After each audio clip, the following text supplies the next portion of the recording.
حسد تعویذ اور ان سے بچاؤ کا طریقہ۔ السلام علیکم دوستو، آج ہم ایک ایسے موضوع پر بات کرنے جا رہے ہیں جو ہمارے معاشرے میں ایک ناسور کی طرح پھیل چکا ہے۔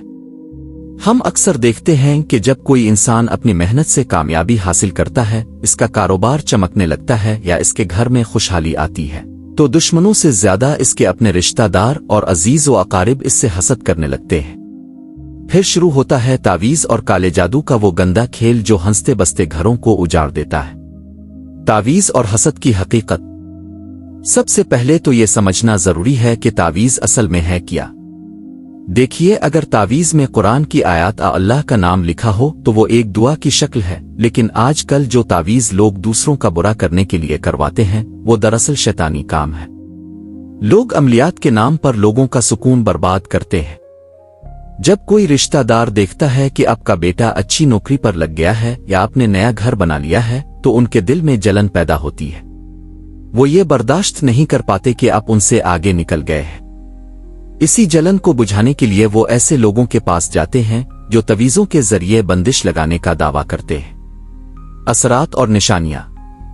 اکثر دیکھا گیا ہے کہ لوگ اچانک بیمار ہونے لگتے ہیں، گھر میں چڑچڑاپن آ جاتا ہے، بھلے چنگے چلتے ہوئے کاروبار ٹھپ ہو جاتے ہیں اور رشتوں میں اچانک نفرت پیدا ہو جاتی ہے۔ یہ سب نشانیاں ہیں کہ کوئی آپ کے پیچھے لگا ہوا ہے، لیکن یہاں گھبرانے کی ضرورت نہیں ہے۔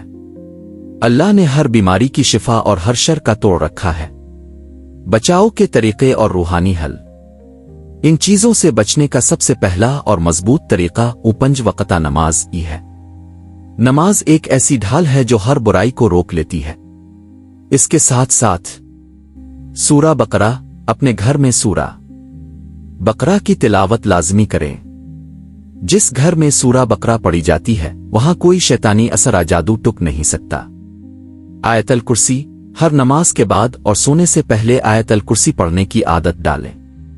یہ آپ کے گرد ایسی حفاظتی دیوار کھڑی کر دیتی ہے جسے کوئی تعویذ نہیں توڑ سکتا۔ خفیہ تدبیر، اپنی ہر خوشی اور کامیابی کا ڈھول ہر کسی کے سامنے مت بجائیں۔ ہمارے نبی نے فرمایا ہے کہ اپنی نعمتوں کو پورا کرنے میں مدد لو انہیں چھپا کر، کیونکہ ہر نعمت والے سے حسد کیا جاتا ہے۔ اس لیے جب تک کوئی کام پورا نہ ہو جائے اسے راز رکھیں۔ موعظ 3، اگر آپ کو لگے کہ آپ کے گھر پر کسی نے کچھ کیا کرایا ہے تو سورہ الفلق اور سورہ الناس کا کثرت سے ورد کریں۔ خلاصہ، یاد رکھیں، دنیا کی کوئی طاقت، کوئی تعویذ اور کوئی جادو اللہ کی مرضی کے بغیر آپ کا بال بھی بیکا نہیں کر سکتا۔ بس اپنا یقین مضبوط رکھیں اور اللہ سے رجوع کریں۔ انشاءاللہ جب آپ ان چیزوں پر عمل کریں گے تو کوئی بھی حسد کرنے والا رشتہ دار دشمن آپ کا کچھ نہیں بگاڑ سکے گا۔ دعا ہے کہ اللہ ہم سب کو حاسدوں کے حسد اور شریر لوگوں کے شر سے محفوظ رکھے۔